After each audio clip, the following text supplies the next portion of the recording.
Happy Halloween, jerks! Part 2. That's next.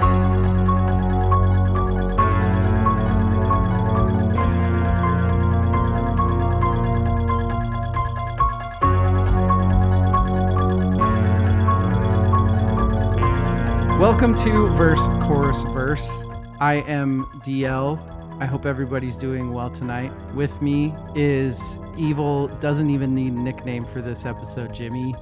Evil, how are you doing tonight? I'm fantastic. I've got a festive drink locked and loaded here. I watched 3 amazing films and listened to some awesome music.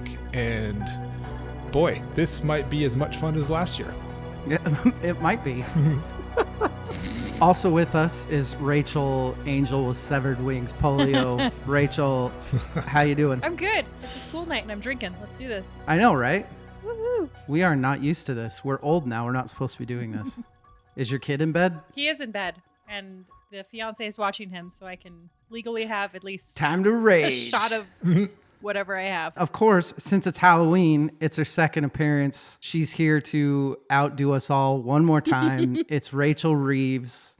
Rachel, how are you? Hey, I am loving it. It's spooky season. I'm in my element. I love it. I love coming on podcasts like this one and just getting to nerd out with you guys about some of the greatest movies ever. So.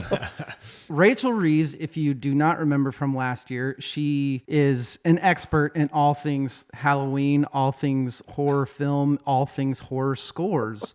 She is a writer on Rue Morgue, Dread Central, The Daily Grindhouse, Valingo, Film Cred, and more. She is the co-host of the Losers Club, which is a Stephen King podcast. How often do you guys release episodes for that? Oh my God, all the time. Thank God there's like 12 of us so we can rotate. So not like one person is responsible all the time. They drop anywhere from 6 to 12 episodes a month. Jesus. Wow. That's a lot. You know, the Patreon stuff. I know. I'm glad I'm not in charge That's of a it. lot of Let's just say dizzying. that. I know that you guys were tweeted once about Stephen King. A few times. He came on the podcast this year. So that was What? huge. yeah, I was not on Wow. that episode, but I'm also kind of glad because like I don't even know what I would have done. Like what do you That do? would have been That's terrifying. intimidating. Yes. Would that have been the equivalency of when you met Trey Cool? Oh, you know that story. I forgot about that story. No, I didn't really, but yeah, I just bawled my eyes out because I couldn't even process. I was grateful that some of the founders of the Losers Club, were able to do that interview. What was he on to talk about? Everything, nothing in specifically, just he had listened to us a few times, I guess, and was like, yeah, all right, they're okay. And That's yeah, so Yeah, cool. that's it pretty worked out, sweet. so. Also, The Pod and the Pendulum, which is a horror franchise podcast. I haven't heard that one. What's the thesis of that pod? Similarly, there's a group of us that do it. See, that's the way to do it. I'm telling you. Yeah, we just work our way through different horror franchises. Like we just wrapped up Texas Chainsaw, which is a wild ride because that franchise is absolutely bananas. Yes. Now we're going to do Phantasm, which is also equally as bananas. Ooh. But at least there's only Yeah. like 5 of them. So Oh man, that's one of my favorites. yeah. Yeah. You are also amazing at interviewing composers. You have a Dread Central interview. Is it out or is it coming out with Ben Lovett, who did the new Hellraiser music? The new Hellraiser on Hulu. Yeah. Ooh. I'm told it'll be out tomorrow. So by the Oh, time this awesome. comes out, it'll be out. So is it dreadcentral.com? Yes. And then you also have an interview through Rue Morgue where you interview Moi about the Accursed Yep. score. Yeah, just did that one. So that should be out next week as well. He also did Willy's Wonderland, which I don't know if you've Oh seen shit, that. yeah. So he's great, super fun because he did all the songs in that. Like he's singing all this silly Wow. animatronic songs. So yeah, That's he's a lot of awesome. fun. Her qualifications, they speak for themselves. That's why she's here. That's why I hope she does it every year with us. What are we doing here tonight? Well, in true verse, chorus, verse fashion, it's a Tuesday. I'm not ready for this. I've had no Red Bulls. I've had no drinks. What we did is we picked 3 scores to talk about. We have a little bit of a theme. We kind of try to pick one that's famous. We're talking like top 10, top 20 soundtrack score of all time. We try to pick one that's a little more soundtracky, which funny enough, when you're talking Halloween, typically goes to metal. Woo. Yep.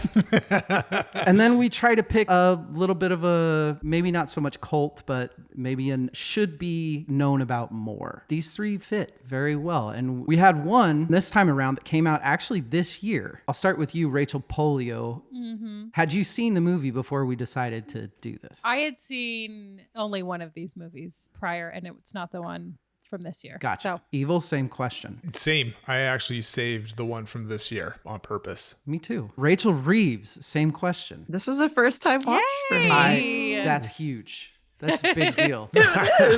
You know, sometimes you just need an excuse to watch something. There's just so much all the time. So this was Yeah. perfect. Yeah. We have a lot to get into with all three of these. So before we do that, may I remind you it's a Tuesday. So who knows how exciting this is going to be. But we got to talk about the most important part of the night. What are we drinking tonight? Rachel Reeves, if I remember from last year, you're not a drinker anymore. What do you got there? Oh, getting real wild with a lime and watermelon sparkling Oh, water. Hey. gosh. So watch it. out.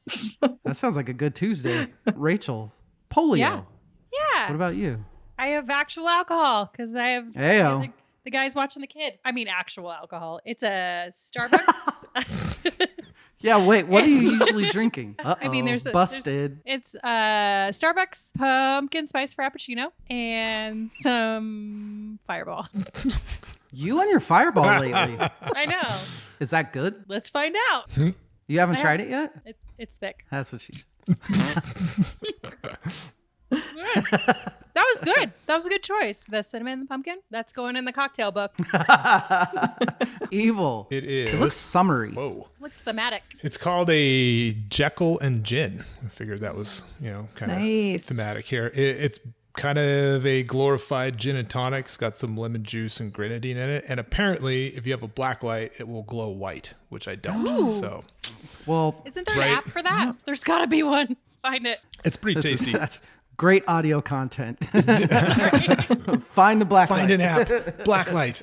I am going simple, but it actually worked out. I didn't plan this, but I realized tonight I am leaving town tomorrow, which means I had to take a picture of an album tonight. It was a Foo Fighter album that I had to take a picture of. And so in honor of Dave Grohl, I have Coors Light and Jägermeister. Not even thinking about the fact that Jägermeister absolutely is completely fitting for one of these three albums. Yeah. Not to mention the fact that Dave Grohl is actually in one of these, along with the rest of Spoiler. his Spoiler band. alert. Spoiler. David might need to take a drink of this, so Do it. You'll be more chill fun. out. It's been a long week. It's Tuesday. That's bad. We got to take a break. Rachel R., thank you so much for joining us. I'm so glad you're here to help Yeah. us. We'll be right back.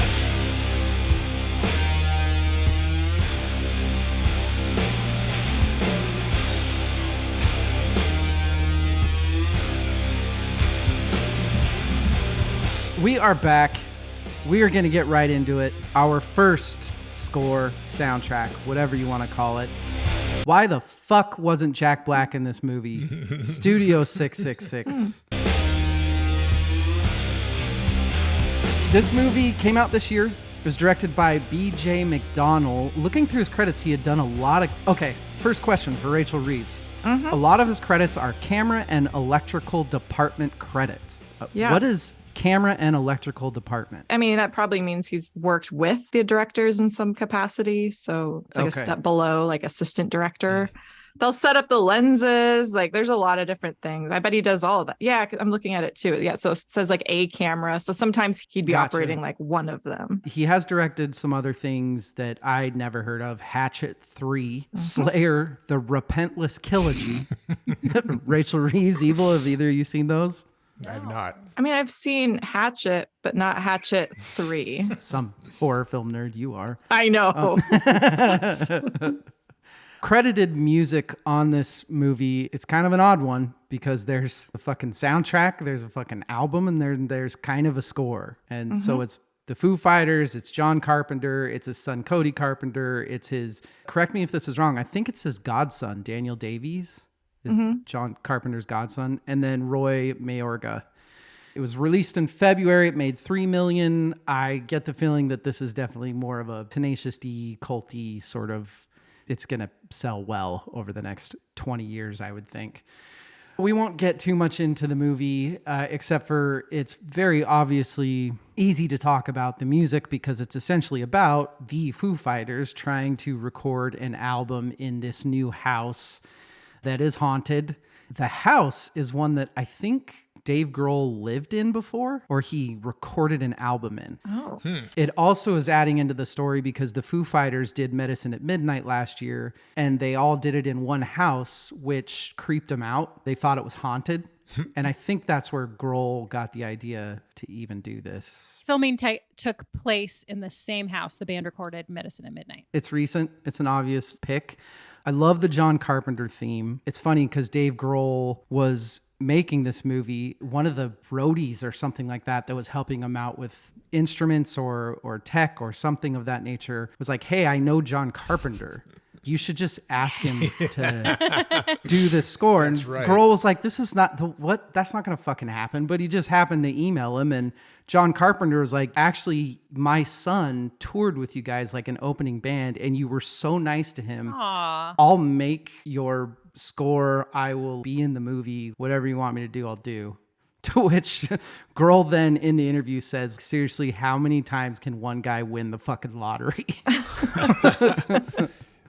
I want to go to you first, Rachel Reeves. To me, it seems pretty stereotypical horror film soundtracky to me. A couple themes, they stick with it. I do like that they do the kind of far Eastern, satanic Eastern guitar. I think it's an Arhu. Yeah, I want your thoughts. If there was anything real different in this that you noticed to most scores. I don't know. I didn't pay a whole lot of attention to this for some reason. When it was like coming out, there's probably just a lot of other stuff, but I didn't catch that John Carpenter was involved. So I was like watching the intro and you hear that first theme and I was like, oh, somebody's been listening to like modern John Carpenter. And then it like comes up with the credits and I was like, oh, okay. Oh, shit. Well, that makes sense. I feel like you can tell when John Carpenter was involved with some of the pieces. And then you can also tell when Roy Mayorga is involved with the other parts of the score. No offense, Roy, but I feel like, John has a very signature sound and doesn't really deviate from that a whole lot. He does what he does. He does it really well. And then the rest of the time, it really plays into a lot of very traditional, like horror film score tropes, which is actually pretty fun because I think the whole film does that. Like there's so many little nods to like, oh, this is from The Burning. Oh, this is from Evil Dead. Oh, they took that from this. They took that from this. So it makes sense because you're hearing little snippets of, okay, that's a Bernard Herrmann inspired cue. And like, oh, it's a lot of fun. I'm not sure how like original it is for that reason. It's not. So it's one of those film scores where it's like totally a lot of fun. I'm not sure how often I'm going to be like, spinning it just because it's like, I'd rather just listen to a John Carpenter album. Well, it's all the main characters, which are in it a lot, is a fucking band who are not good actors. No. At all. No. So it is really funny. Like you could tell, all right, Dave Grohl is clearly the front man, but he's clearly the one who takes the lead in press and like everything because he is a little bit more capable than some of these other guys. It's cute, but it's cute. I don't know. No, they very purposely had like Pat Smear in the little nightgown cap thing the whole fucking movie.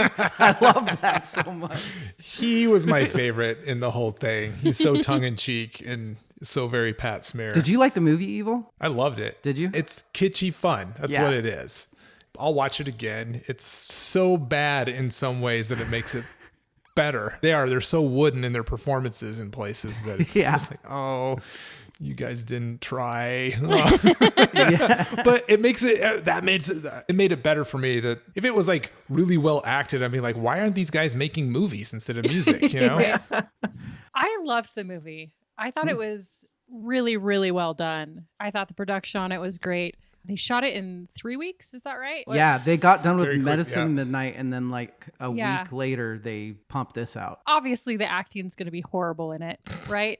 So there's this Woody Allen movie called Melinda and Melinda, and at the beginning of the movie, these guys are talking to the table, and half of them are like, "Oh, this lady crashes a dinner party and somebody goes, oh, that'd make a great comedy. And somebody else said, oh, no, that'd be a great drama.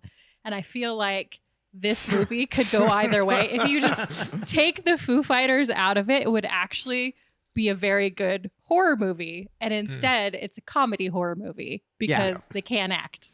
Yes. But there's nothing about it, like, it didn't seem cheesy outside of the acting. There's some great practical effects in this. The gore scenes in this. Is Yeah, like, the part where they're on the like somebody grill delivered. and the dude's Like stretching And off it's- the grill. Like yeah, being, like, stuck holy to the shit. grill. That was great. Pretty the good chainsaw stuff. through the bed was That was fucking fabulous. hilarious. Yeah, I saw somebody review it and say the chainsaw was used better here than it was in like any Texas Chainsaw movie. I was in the middle of typing out while I was watching the movie and taking notes. This might be the most uncomfortable sex scene I've ever seen until it's so dumb and I don't know why, but I thought that the sex was going to be coinciding with a murder Dave Grohl was going to be doing like in the other house. I didn't realize that he was going to be murdering them. So I was like, this is so fucking uncomfortable. There's like now I get it. This is fucking hilarious. Set to The Lumberjack by Jackal. Jackal. Yeah. Oh my God. So amazing. So the actual soundtrack, which really surprised me because Rachel Reeves, you probably don't know this, but as a podcast, we do these quickfire reviews where we review new albums. And one of the albums we've reviewed was the Dream Widow album.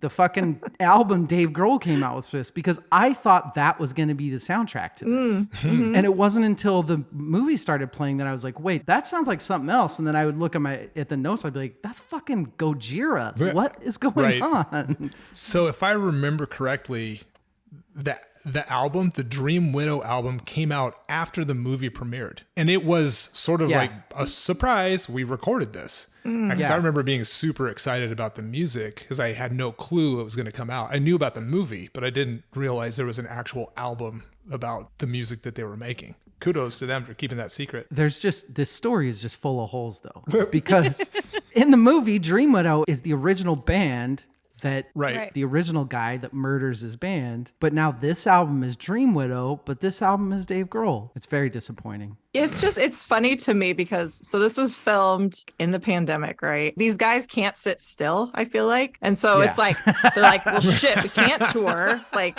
the album's already done. Like, what do we do? And Dave's like, to make a fucking movie. And like, who says no to them? You know, they know so many people. Sure, I don't know, let's throw some money at it, see what happens. So it's just, I love that. The fact that they just had nothing better to do, I guess. So let's just make a movie. And like, they're just... Sure. Yeah, Pearl Jam high five. That was great. The Pearl Jam high fives. The first Some Pearl of the Jam high one-liners, five. man. Doesn't he say Jeremy's spoken? Yeah. Yes. Yeah. As our resident metalhead, and actually maybe Rachel, don't you listen to a lot of metal? Love metal. I Fuck. You really need to put a last name on things. Sometimes it seems pretty obvious though. Like- I thought you were being funny. I don't know about a lot here and there. So I'll ask Evil and maybe everyone else on this, but Evil, as our resident metalhead, do you think metalheads are angry or are they okay with the fact that Dave Grohl came out with the best metal album this year? It sounds like Sleep. It sounds like everything. Yeah, if you listen to the actual album, it's all over the place. The stuff in the movie is definitely... Oh yeah, sorry, I'm talking about the Dream Widow album. The album. Okay. the album. Gotcha. Yeah, It's he fucking goes through different- amazing. Yeah, it's really good. It's very so well done. good. It's the best Foo Fighter album of the last like 5 years. Oh, shit. That's true. You're not wrong. Metal bands need to try harder because if Dave Grohl can just fuck around and be like, Shifty's done, and then record that, then... Not fair. You can't. I don't feel like you can compare anybody to Dave Grohl. Like he is like an anomaly as far as like what he's capable of. The fact that he's not an asshole, that he's so talented in so many ways. He's just one of those people like you can't really compare him to anybody. That's true. That's impossible standards. Don't feel bad, metalheads. You do you. It's fucking crazy that he did that. I mean, he didn't do the whole album himself. Rami helped him with the keyboards, and then who helped him produce it? But James Rhoda. But that Dream Widow album is fucking Dave Grohl. It's all Dave Grohl. Yeah. It's insane to me. And that's... He's okay at music. He's all right. That's kind of my takeaway for this movie score, though, is I wasn't disappointed. Like I said, I love the John Carpenter's opening. I love it. It's so good. I think it's disappointing to me that by far the best part of the music of this was the album that was done after. That's my thought on it. What did you think of just the music, Rachel P? I liked that there was more variety in it than on the album that they made. Because again, I also thought the Drew Budo album was the soundtrack for this movie and was a little surprised when it was not. I do like, why is my John Carpenter? I was thinking John Williams. That's not right at all.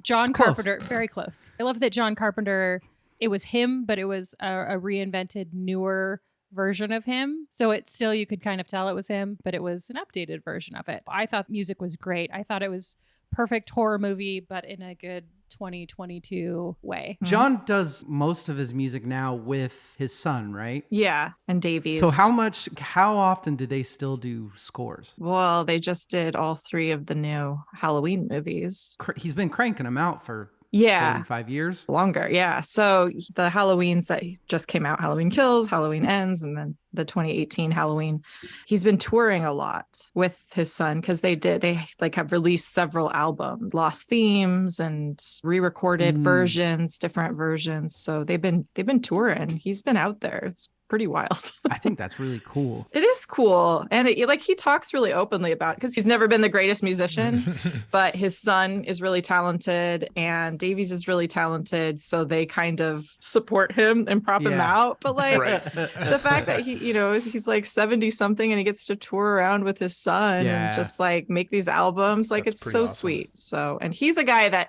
doesn't ever do anything he doesn't want to. I don't know if you guys ever see interviews with him, but if somebody asks him a question that he doesn't want to answer, he'll just be like, fuck off. Like he's like holds nothing back, and it's kind of scary. I think that just speaks to Dave and everybody here, the fact that he did do this, because he doesn't do stuff like this lightly. He's all about a check, but he's also doesn't need the money necessarily, so he's not gonna like no, he doesn't. It's a bunch of fucking Dave Grohl. It's a bunch of metal, and it's pretty much exactly what you think you're going to get. Evil. I imagine that this movie is a massive 2 thumbs up for you. Oh, I really enjoyed it. It for sure is, I don't want to say generic, but it's definitely produced very well, but it's not covering any new ground in terms of movies or music. But it was fun. It was meant to be a fun thing.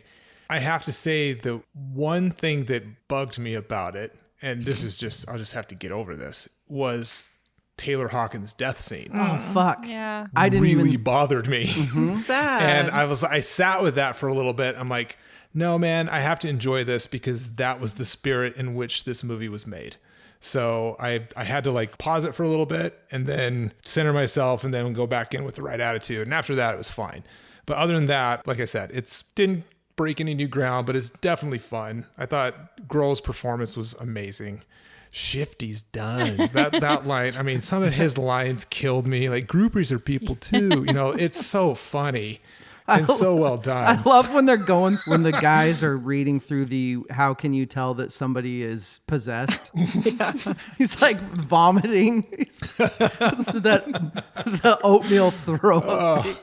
That's so good. There were a couple of laugh out loud parts for me there. Yeah. You're right though. Yeah. I caught myself a few times being disturbed by the Taylor Hawkins stuff. A little bit. Even some of the real conversations that he and Dave were having, there was something fucking dark about it. And I've noticed it hasn't really been promoted leading up into like the Halloween season, which I would think it would have been. And I wonder if that's just kind of out of respect this year. Yeah. They're probably all still reeling from dealing with that as a band. So, well, I hope so. I would think so. Rachel P. Same question. Final thoughts on Studio 666. I just loved it so much. I thought it was so great. I have one last thing to add. Fine. In the credits, Steve Vai was credited as stunt guitar. I didn't even yeah. So when Dave Grohl's like doing his fucking licks, because I knew right away, I was like, that's not Grohl. Like, there's no way. So I was like, who the fuck is that? Add him to the list of people who love Grohl. Yeah, So, there you fucking go. Steve Vai. Rachel Reeves, final thoughts on the first time. This is exciting. Super scary movie person. First time watching, what'd you think? This is the best horror movie starring the Foo Fighters ever. I agree. Hands down. Hands down, no question. And also, like, I didn't love, Mr. Mayorga's score, but at the same time, I do love that he's a drummer. I guess he plays drums in Hell Yeah and Stone Sour and Ministry. And so I admire a drummer who's able to play more than just drums. And like compose, a score, even if it wasn't, anything mind blowing. Like, hell yeah, good job. I mean, literally, he's in Hell Yeah. So Yeah, it was okay. It was kind of, I don't know that I'd watch it again. Some of the jokes were really funny. But man, that fucking Dream Widow album, man, that thing, I love that album. I love rips. it. That's our first score, ladies and gentlemen.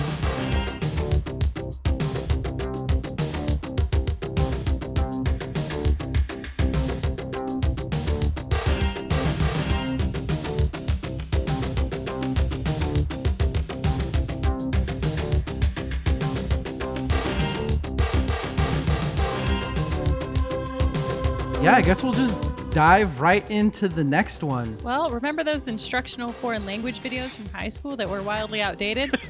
They gave those actors a script when they were done with that job, and they shot this film later that afternoon. Demons, 1985. Oh my God. Demons is a 1985 horror film directed by Lamberto Bava, produced by Dario Argento, shot in Berlin and Rome in 9 weeks. Story follows multiple groups of young people who are given a mysterious invitation to a movie. Before the movie begins, one of those invited to the showing tries on a mask and cuts herself. While the movie plays, we find out that mask turns people who put it on into demons. The hooker who tried on the mask in the lobby quickly turns into a demon, scratches others with her... Yeah. Did you say hooker? She was a hooker. Yep. Oh, yeah. Scratches others with her stabbing nails by turning... I forgot that it was the 80s and the guy was He was a black, so pimp. he was automatically a pimp. Obviously. Yes. Own it. Yes. Therefore, turning them into demons, chaos ensues, and we learn to never accept pamphlets from strangers on the subway. I had to do some math, some 1985 lira to American dollar math.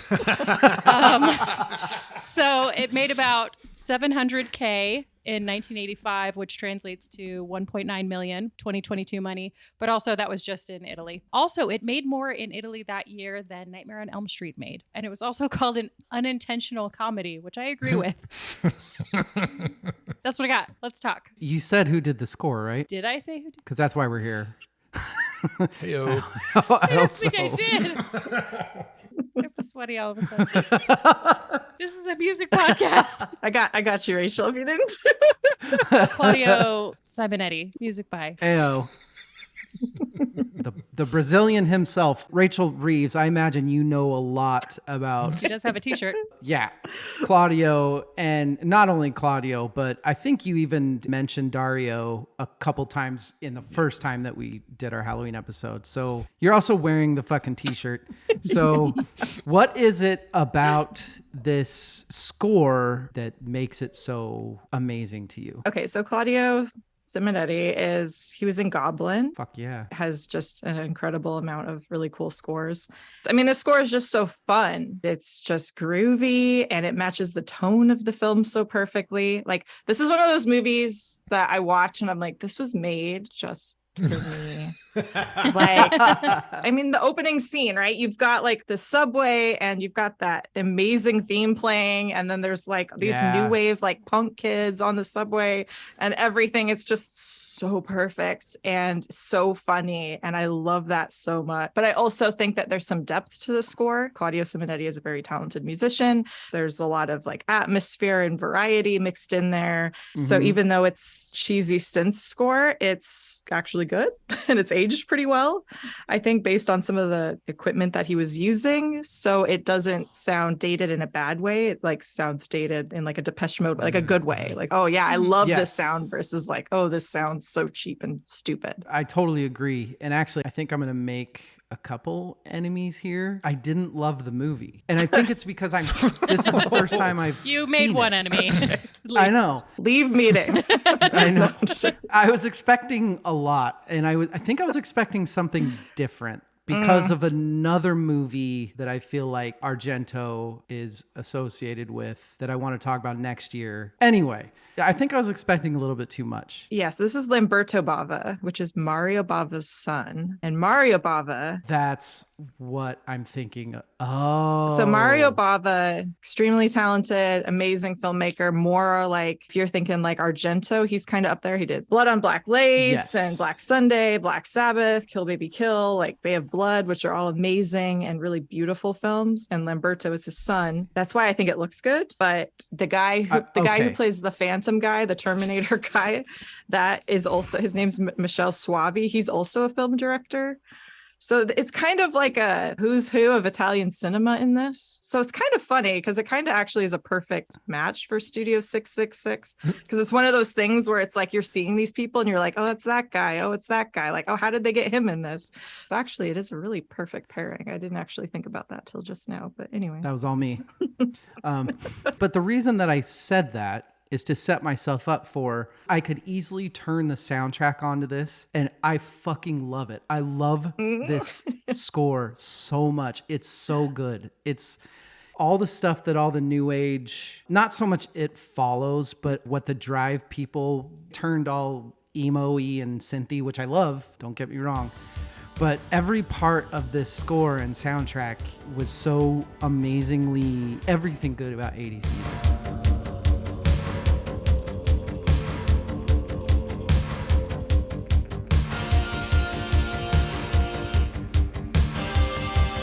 And that's not even touching on the soundtrack, Evil. Oh, yeah. Oh my God. So I'm so glad I found this. now's your time to shine. How amazing is the music, all of it. Yes.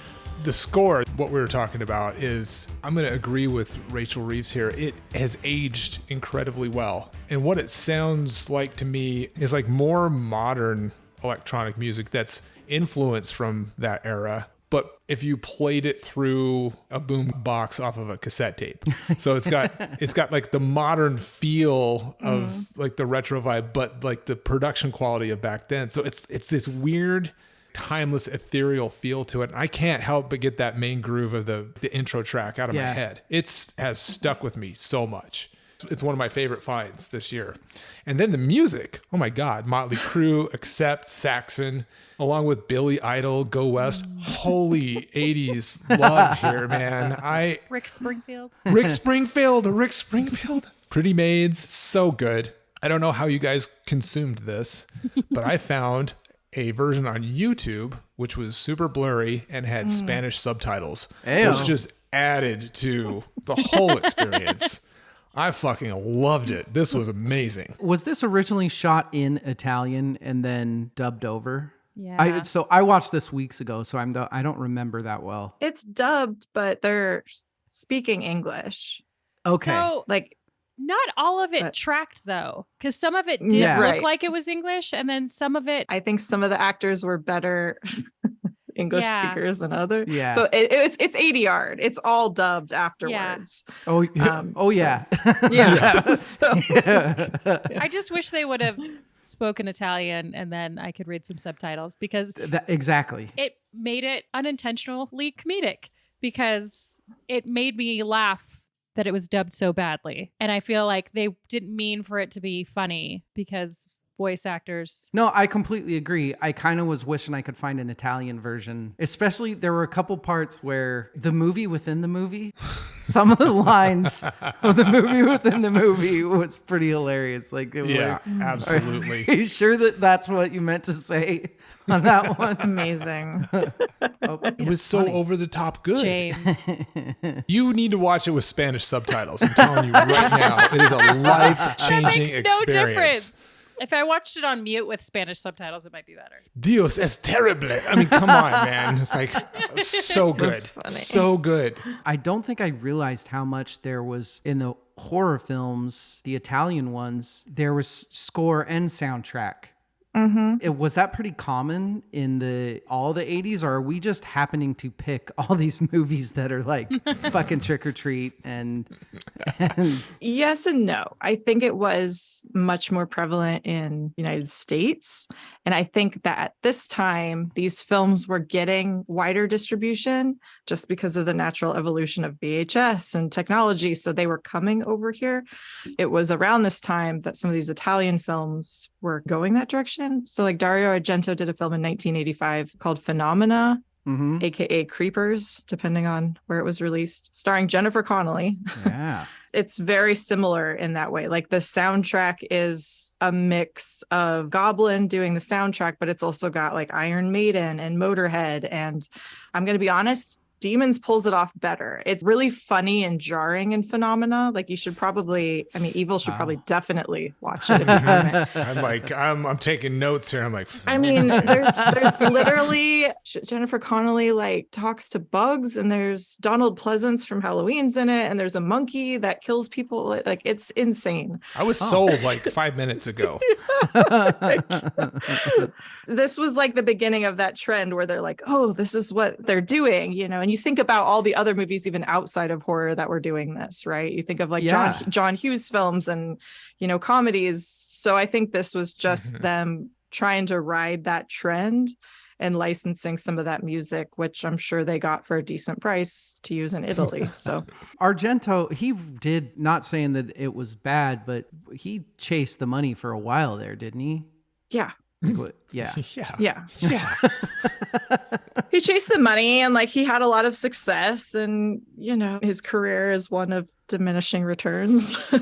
I still like it. He had a movie come out this year, so like he's still out there. He's still doing it. So I'm glad that I listened to this soundtrack, because one of my favorite current scores, God, how long ago it was now, but I don't remember when the Social Network score came out. That's been a bit.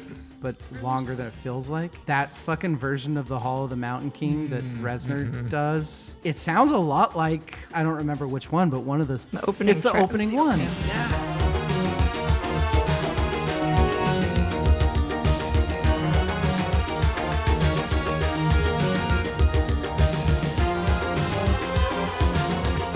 I think that this score influenced a lot of fucking people, which is awesome, because I had no idea. I did not know that this was a thing. Yeah. When we were like tossing around movie ideas for this, and we got a list from you, Rachel Reeves, I just was like listening to music and trailers, and I found this, and I'm like, we have to do this. It's so good. And it's that opening track is what it is. Yeah. Oh my God. It's brilliant. It's like such an earworm. So Claudio Simonetti too, outside of Goblin, like he did a lot of songwriting just for like dance songs. He reminds me of Giorgio Moroder a lot in that way. Like he was producing tracks, he was working with other really talented people. So even when he wasn't scoring films, and Goblin was a band that put out stuff, they were just a band that happened to get into scoring. Like, so they were releasing their own albums on the side anyways.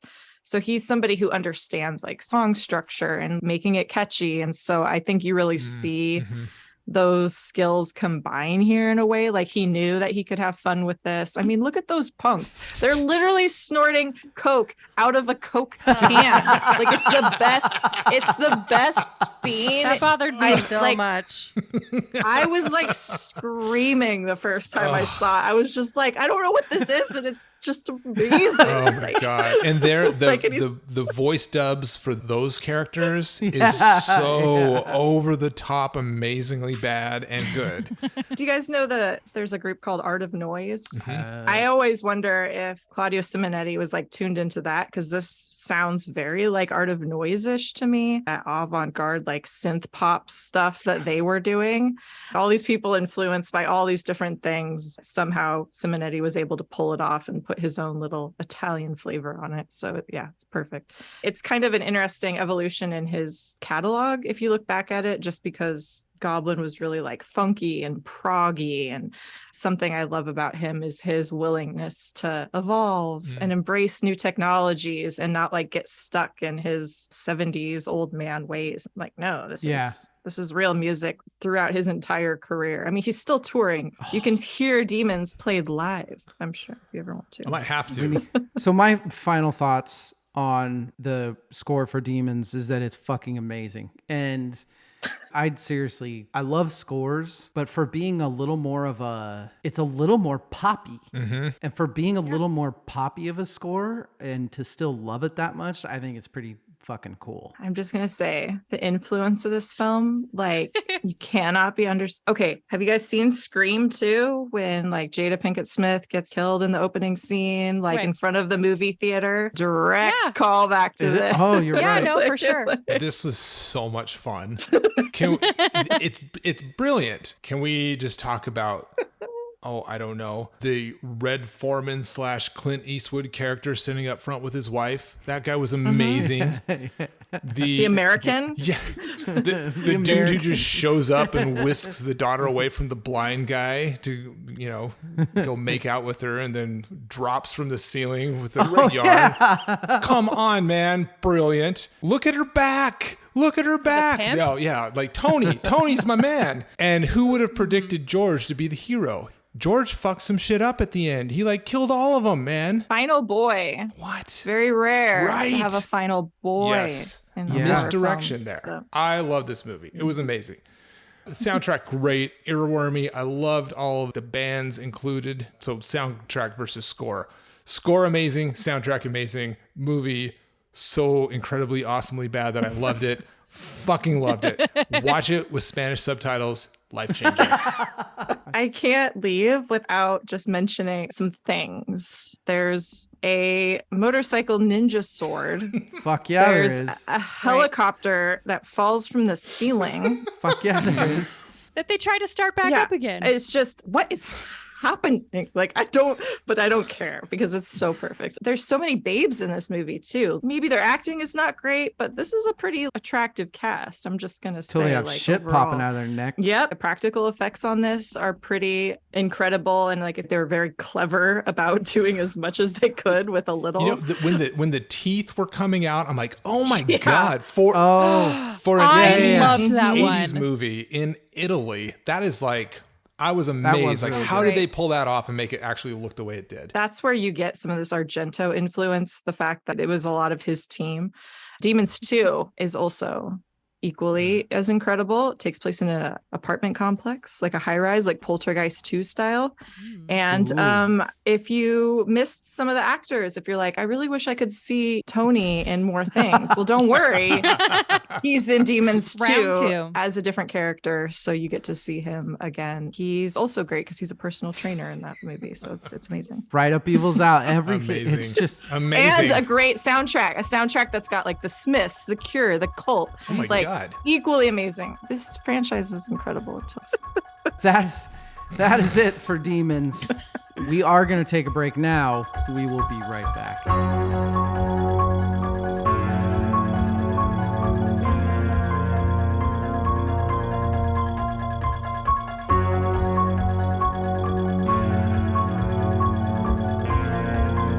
We are back.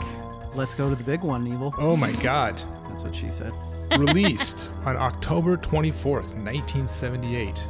Written by John Carpenter and Deborah Hill. Directed by John Carpenter. Produced, I think I'm feeling that Jekyll and Jen a little bit. Oh my God. Heyo. Produced by Deborah Hill.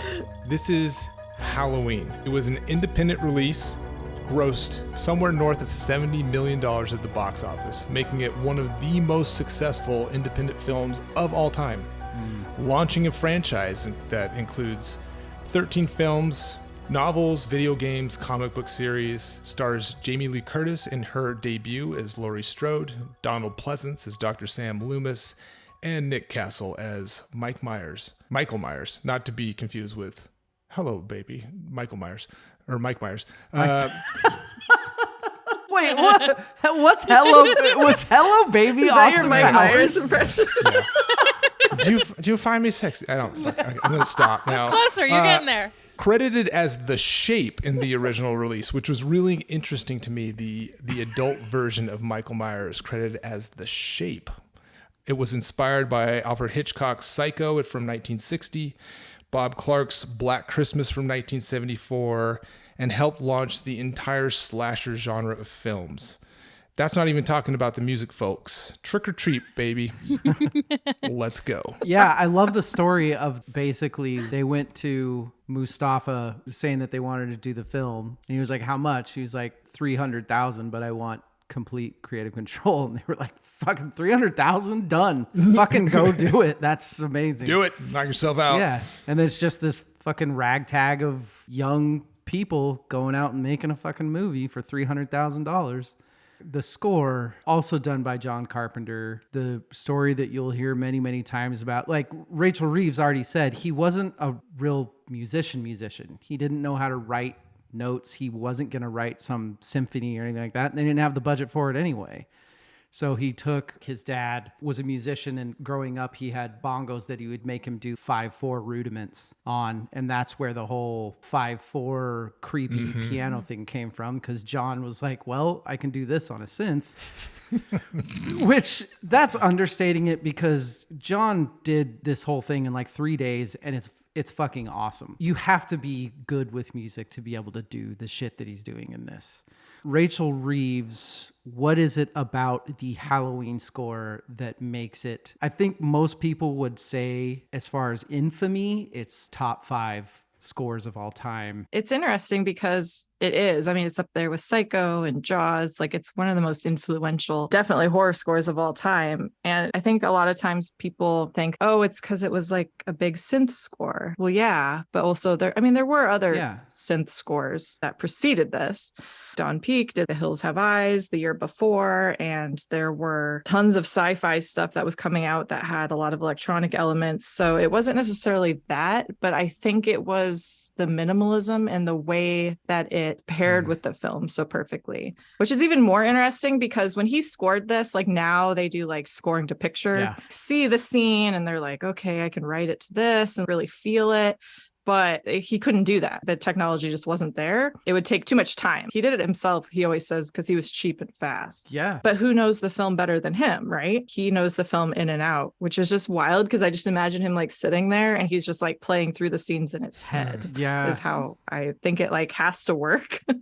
And he had good friends. Like his friend Dan Wyman was, I think he was a teacher and an electronic kind of early adopter to this technology. So he called him up and was like, can I come and show me some synths and can I use them for a few days? And he was like, yeah, sure.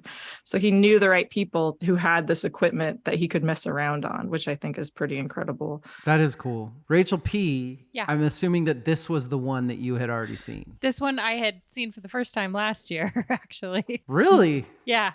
I mean, outside of Jaws was 3 years before this, it kind of set the standard, I think, for horror films in what creepy sounded like. Having it in 5/4 time makes it a little chaotic in your brain and makes it a little bit harder to focus. Because as I was listening to it, obviously I've heard the tune before, it's everywhere, but it makes it harder to concentrate on what's going on because the music is not in a regular time signature that your brain is used to. I don't know how Rachel, you saying that he didn't write it as he was watching it. It's incredible. It matches so perfectly with the film. It does such a good job with the things like, and not that this is anything new to horror, but the synth parts that he chooses when the girl's in the car and it's completely dead silent and she's swiping at the thing, wondering why there's so much condensation. And all of a sudden there's that big fucking synth blast.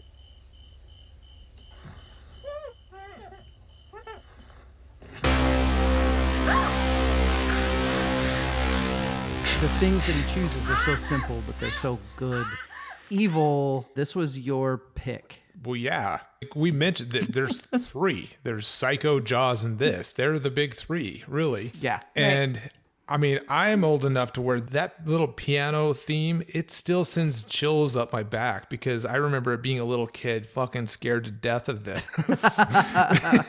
and I mean, I love it now, but the dissonance of it, the way that the pitch shifts just slightly and the key changes just slightly at just the right time. The first jump scare for me is when he's like crawling over the hood of the car. Oh, yeah. Like, and I've seen this movie multiple times. I haven't watched it in maybe 5 years or more. That scene to me still got me. It's still just like the chills, man. Yes. All through the film. the intro scene where he watches them go upstairs and the light comes on and there's like this little synth thing that happens. It still gets me.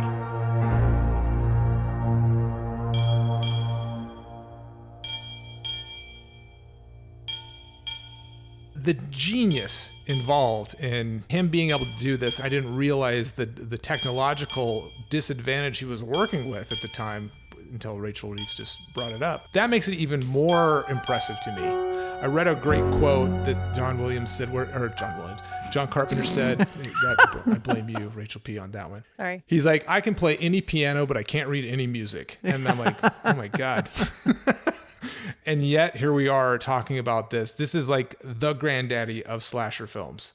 Yeah. For how much time he didn't have to do this and what the fucking budget was, which was absolutely nothing. It's insane. I love that you mentioned, because that's one of the big things that stood out for me while I was actually studying for the score was the dissonant notes, how long he holds. It reminded me of the early like Clockwork Orangey stuff where you'll hear a note for like fucking 3 minutes and you're like, what? It's so fucking jarring.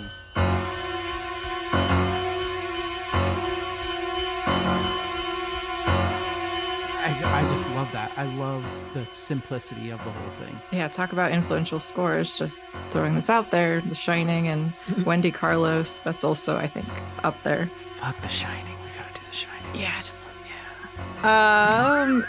I think when you're thinking about this as a slasher too, it's pretty interesting. I think Jaws set the stage for the slasher sound in a big way. I do think that there was like, you can trace it back a little bit further.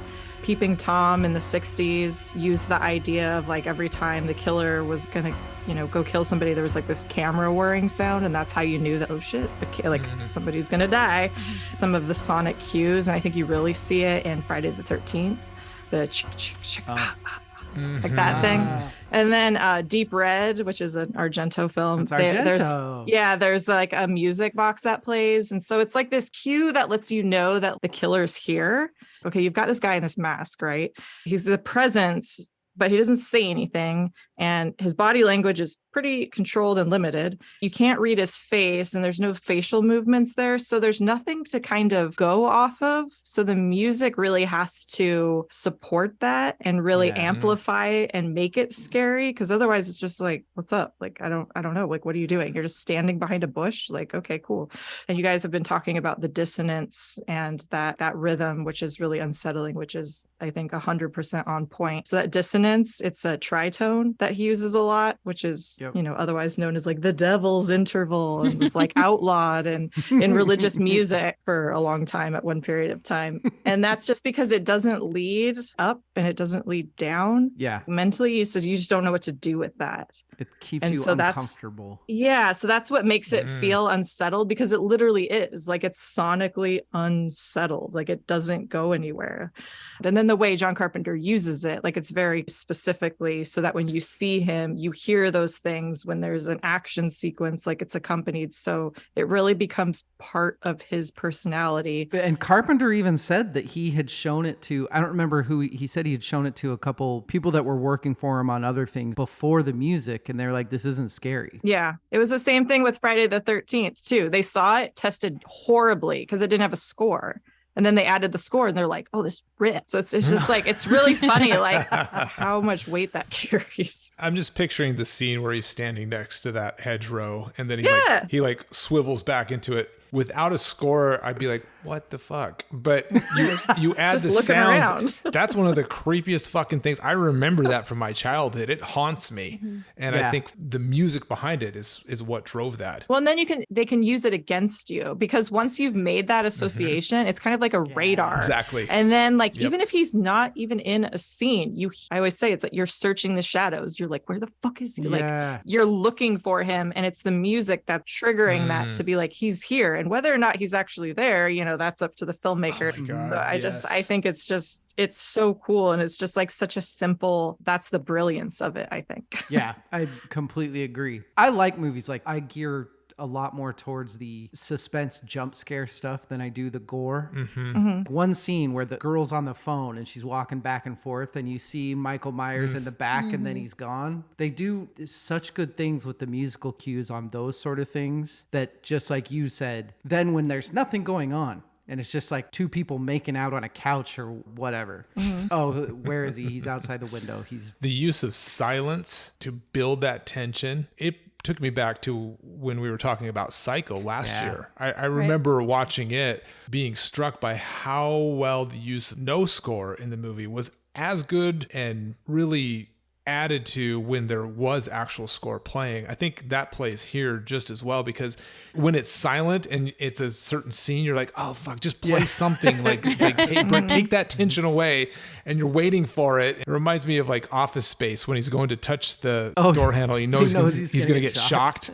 Yeah, that's what it is. And I think that part of the reason why the film was really successful, obviously, and then It did okay, I guess. And I think that, you saw these like knockoffs coming off, for better or worse. Like, some of them are great, but the fact that it was a synth score, it was so cheap. You don't have to hire a whole orchestra. I was actually thinking about that, and it's the same with Psycho, because it's not that it's not influential because the people doing it are brilliant. The circumstance is what led to it being influential. Yeah. It was because they didn't have a choice. They didn't have the time. They didn't have the money. So it's not like they were like, well, this is how I'm going to do it this time. I'm giving myself 3 days and I will not spend a penny over that. Like, no, they didn't have a fucking choice. Right. He didn't have a choice. And I will say John Carpenter is like a very avid film fan. He just loves film, and he's very open about that. And he's talked about the fact that he loved the movie Forbidden Planet, which had the very first all electronic score, which was mostly composed by a woman. I'm just going to say that. B.B. Barron. So it's like these little nuggets that are in his head that he's seen all these films and these sci-fi films that have been using this sound. And he's like, yeah, I can do that. Like, I'll just do that. Rachel Reeves, for you as the resident horror film connoisseur, where does this rank in the pantheon for you? The film Halloween in general, where would you rank this in your favorite horror films of all time? Oh, I mean, it's up there. I do love it. It's a classic. I feel like sometimes those films that have just kind of been in your life forever, there's always that nostalgia. I didn't rewatch it for this podcast because it's one of those things where it's like, I don't need to. Like, I've seen it a million times. I watched Halloween Kills the other day for the first time, but that's a different conversation for a different podcast. But you don't seem very happy when you're... It was fine. Uh-oh. But I mean, it is funny that there's literally this week there's a new Halloween film that just came out starring Jamie Lee Curtis. Speaking of which, is there anything that is more 70s than Jamie Lee Curtis smoking a joint and listening to Don't Fear the Reaper while driving down the street? Because that happens in this movie. He's an odd duck, I'll tell you. That's why I don't ever really want to interview him, because I'd be scared. We'll start with you, Rachel Reeves. Do you have any final thoughts on Halloween? I mean, what can you say? It's an OG. It's hugely influential. It's one of those things that, like, you could play that theme, go out in public and be like, what movie is this from? What movie is this from? What do you think of? And like, people, you will know it. It's like, it's transcended into something else entirely. And I think that that's just such a rare and amazing thing. I don't know. I just am continuously in awe of movies and just the magic that it takes to make any film, big or small. And when you hear these stories about how it all comes together and you hear about the situations that are involved, it's just pretty incredible. This is a great musical example of that. And I mean, he's still cranking out scores, and it's just rad. I think this set the standard for horror movies, but also kind of set the standard for independent films. What was the mask? It was William Shatner, just an old mask down at the Halloween store. Spray paint it and make a horror film, and it can be the greatest thing of all time. A very, very simple score. A guy who doesn't really know music very well pounds on a synth and hits a couple keys on a keyboard. It's a classic, and it's seriously impressive that so much came from so little, and this went on to influence. You could pretty much say every horror film that came after it. Oh man, I think anytime that you can instill fear in a human for as many years as that little piano ditty has in me, you've hit something. Right. I've seen this film multiple times and I still find new things in it that are creepy or interesting or that influenced this down the road. It's iconic. Being named Halloween, this really put the mark on there being scary movies being a thing at Halloween time. Outside of like The Legend of Sleepy Hollow, I can't think of anything else that's put a mark on this time of year as being the time for horror movies. Think of like haunted houses, the haunted corn mazes. Like I feel like an entire industry of entertainment owes its inception to this film. Jamie Lee Curtis smoking a joint to Don't Fear the Reaper. I'm a big fan. We have one thing left to do, and then I'm going to let the Rachels and the Jimmies go to bed. We did it last year. We're doing it again. Rachel Polio, Marry, Fuck, Kill. Mm-hmm. Gosh. Merry Halloween. Fuck Studio 666. Obviously. Kill demons. Marry two people. Fuck 666. Okay. Depends on the state. Evil, this is going to be a hard one for you. It is going to be a hard one for me. I wasn't prepared for this. Merry Halloween. It's timeless. Classic. I have to say that of the three movies, the biggest jump scare of them all was fucking Lionel Richie in Studio 666. We didn't even talk about Lionel Richie. We didn't even talk about fuck Studio 666. I loved Lionel Richie. Oh my God. Hello? Yeah. Oh, that was amazing. It's my fucking song. I will kill demons because I know they're going to keep coming back and I can kill them again. Just gotta put on the mask. I will go next. This is actually because I'm going off of the scores. I'm going to cheat just like Evil did. So I'm actually going to marry the Demons score because I am completely in love with it right now. I'm going to fuck the Dream Widow album, not the score for Studio 6, but the Dream Widow album because I am in lust with it right now. And then I am going to kill Halloween because you can't really kill Michael Myers. So he's just going to come back. Cheating. Rachel Reeves, what you got? Yeah, Merry Halloween. There's some stability there. And got that John Carpenter money. That's true. Well, yeah, I was gonna say like not just a longevity thing, but also like that cash money thing. Like that franchise is still raking it in. So, I'm set for life. So that's cool. And that allows me to on the side to fuck demons like whenever I want. So that's cool.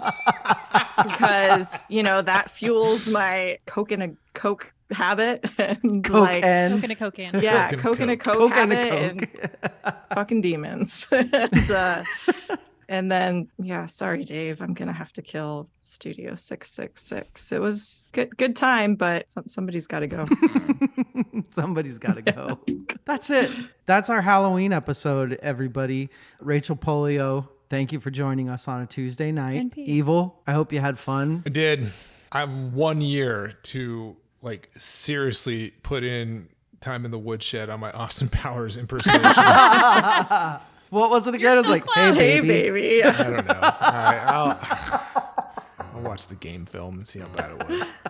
Rachel Reeves, same as last year. You're amazing. It is very, very helpful for us to have someone that actually knows what they're doing on here. So appreciate you coming. All three of us honestly talk throughout the entire year about how excited we are for this, doing this episode. It's so Anytime. fun. Thank you. I love it. VerseCourseFirst.com at VerseCourseFirstPod.